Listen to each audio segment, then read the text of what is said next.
آئے charter of economy sign کر لیں۔ اسحاق ڈار نے حامد میر کو انٹرویو دیتے ہوئے چارٹر آف اکانومی کا ایک دفعہ پھر ذکر کیا۔ چارٹر آف اکانومی بنیادی طور پہ پاکستان کے اکانومسٹ کے درمیان ایک بون آف کنٹینشن ہے، جس کے اوپر کچھ لوگوں کی رائے یہ ہے کہ پاکستان کی اکانومی کے بارے میں چارٹر سائن کر لینا چاہیے، جس میں تمام سیاسی جماعتیں مل بیٹھ کے یہ فیصلہ کر لیں کہ چاہے جس کی مرضی حکومت ہوگی، پاکستان کے اکنامک لے آؤٹ میں کوئی تبدیلی نہیں آئے گی۔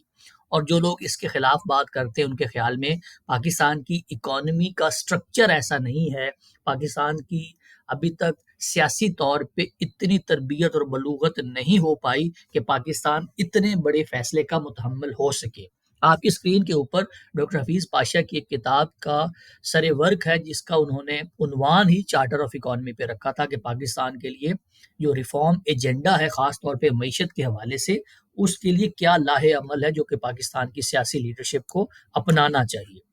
تو اسحاق ڈار کا تو نہیں پتا کہ وہ چارٹر آف اکانومی سے کیا مراد لیتے ہیں، لیکن ڈاکٹر حفیظ پاشا نے جو فریم ورک دیا تھا، جو کی ایلیمنٹس آئیڈینٹیفائی کیے تھے پاکستان کے چارٹر آف اکانومی کو، اس کو ہم دیکھ سکتے ہیں۔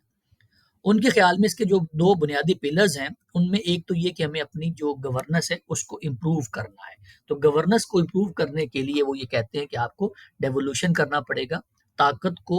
فیڈرل گورنمنٹ سے اٹھا کے پاور کو منتقل کرنا ہوگا۔ پھر سروس ڈیلیوری کے اوپر ہمیں فوکس کرنا ہوگا۔ کسی بھی بندے کو جب بھی گورنمنٹ کے کسی محکمے سے واسطہ پڑتا ہے تو سب سے بڑا جو مسئلہ ہوتا ہے وہی ہوتا ہے کہ وہاں پہ کوئی بات سننے والا ہی نہیں ہوتا۔ پھر مارکیٹ کو ریگولیٹ کرنا ہے، ہم نے ایز آف بزنس کو بڑھانا ہے، اور پھر اس کا جو دوسرا پلر ہے وہ ہے کہ ہم نے اپنی پالیسیز کو ڈیزائن کرنا ہے اور امپلیمنٹ کرنا ہے۔ جیسے پہلے کئی دفعہ عرض کیا ہے کہ اکنامک پالیسیز کی بنیاد دو بنیادی پالیسیز کے اوپر ہوتی ہے۔ ایک فسکل پالیسی ہوتی ہے جو کہ منسٹری آف فائنانس کے تحت چلتی ہے کہ پاکستان میں ٹیکسز کتنے ہوں گے، پاکستان کے اندر آمدن کتنی ہے، پاکستان کا خرچہ کتنا ہے، اور اس فسکل ڈیفیسٹ کو پورا کیسے کرنا ہے۔ تو اور حکومت سبسڈیز میں کون کون سے فلاح و بہبود کے پروجیکٹ ہے جو کہ عوام کے لیے لگائے گی، اس کو فسکل پالیسی کہا جاتا ہے۔ اس کے ساتھ جو دوسرا پلر ہوتا ہے اکنامک مینجمنٹ کا، اس کو مانیٹری پالیسی کہا جاتا ہے۔ مانیٹری پالیسی اسٹیٹ بینک کی ذمہ داری ہوتی ہے، جس میں ملک کے اندر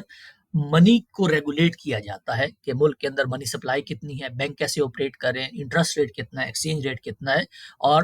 جو انفلیشن ہے اس کو کنٹرول کرنے کے لیے کون کون سے ایسے مانیٹری میجرز ہیں جو کہ لیے جا سکتے ہیں۔ تو یہ دو بنیادی پالیسیز ہوتی ہیں، ان کا ذکر ڈاکٹر حفیظ پاشا نے بھی کیا۔ اس کے ساتھ انہوں نے ٹریڈ پالیسی کا بھی اضافہ کیا ہے، اور ساتھ ہی کچھ اور پالیسیز اگر چاہیے ہوتی ہیں اکانومی کو چلانے کے لیے تو ان کا بھی ذکر کیا۔ تو یہ دو بنیادی فاؤنڈیشن کے ویریبلز ہیں، جن میں ایک طرف پالیسیز ہیں اور دوسری طرف ہمیں اپنی جو گورننس ہے اس کو بہتر کرنے کے لیے کہا گیا ہے۔ ان جو فاؤنڈیشنز ہیں اور ان کے جو کی فیکٹرز ہیں، جو کی ایلیمنٹس ہیں، جو کی ویریبلز ہیں، ان سے ہوگا کیا؟ ان سے دو نتیجے نکلیں گے۔ ایک تو ہماری اکانومی میں جو سٹیبلٹی ہے اس کا مسئلہ حل ہو جائے گا، اور اس کا انڈیکیٹر کیا ہوگا جب ہماری اکانومی کے اندر سٹیبلٹی آئے گی؟ اس کا کی اکنامک انڈیکیٹر سمجھ لیں یا کی پرفارمنس انڈیکیٹر وہی ہوگا کہ آپ کی اکانومی کے اندر پبلک ڈیٹ کم ہو جائے گا اور ہمارے جو فارن ایکسچینج ریزروز ہیں وہ بڑھ جائیں گے۔ اب یہ دو کی پرفارمنس انڈیکیٹر ہوتے ہیں جب بھی اکنامک سٹیبلٹی کی بات کی جاتی ہے according to doctor Hafeez Pasha. اور دوسرا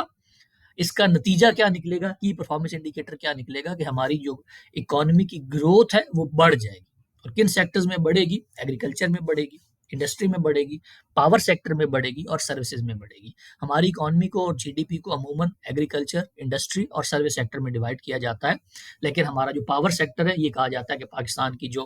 اوور آل نیشنل پالیسی ہے اس کے اندر ہماری اکنامک پالیسی کا بہت زیادہ اہم کردار ہوتا ہے، اور ہماری اکنامک پالیسی میں سب سے زیادہ جس پالیسی کا کردار ہوتا ہے وہ پاور سیکٹر کی پالیسی ہے، اور ان سے ہماری اکانومی کے گرو کرنے کی وجہ سے ایک مور انکلوسیو گروتھ کا پیٹرن نکلے گا، جس میں ہماری ہیومن ڈیولپمنٹ بڑھے گی، امپلائمنٹ بڑھے گی،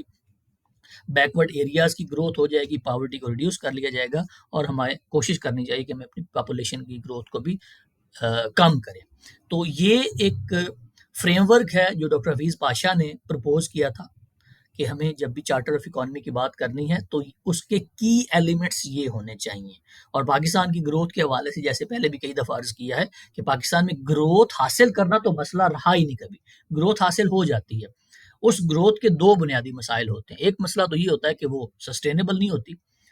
2-4 سال بعد وہ ہمیں آئی ایم ایف کے پاس لے کے چلی جاتی ہے وہ والی گروتھ, اور اس کے بعد ہمیں اپنی اکانومی کو کانٹریکٹ کرنا پڑتا ہے, ڈیمانڈ کو کمپریس کرنا پڑتا ہے, اور پھر ہماری اکانومی کا سائز کم ہو جاتا ہے. اور دوسرا, ہماری گروتھ کبھی بھی انکلوسیو نہیں رہی. انکلوسیو سے کیا مراد ہے کہ ہمارا اکنامک ڈیٹا اور ہمارے اکنامک نمبرز بہت اچھے نظر آ رہے ہوتے ہیں, لیکن وہ عام عوام کی زندگی کے اوپر کوئی پازیٹیو امپیکٹ نہیں کریٹ کر پاتے. تو اسحاق ڈار کے اس انٹرویو میں 38 منٹ کے انٹرویو میں شاید 2-4 منٹ ہی تھے جب انہوں نے اکانومی کے اوپر بات کی, باقی 35-36 منٹ انہوں نے سیاست کے اوپر بات کی. یہ بڑے المیے کی بات ہے کہ ایک ملک کا فائنانس منسٹر جو پاکستان کی اکانومی کو ڈسکرائب کرنے بیٹھا ہے, اس کے 38 منٹ کے انٹرویو میں اس نے اکانومی کے اوپر محض 2 منٹ بات کی ہے. وہ انٹرویو میں نے اس شوق سے دیکھا تھا کہ وہاں پہ اکانومی کے حوالے سے کچھ لرننگ ہوگی, لیکن بہت افسوس ہوا کہ ایک تو حامد میر نے انٹرویو ڈیزائن ہی ایسا کیا کہ اس میں سوال ہی زیادہ پالیٹکس سے تھے, سیاست سے تھے, اور نعرہ بازی زیادہ تھی, اور اکانومی کے متعلق کوئی آبجیکٹیو انالیسز اسحاق ڈار سے حامد میر نہیں نکلوا سکے.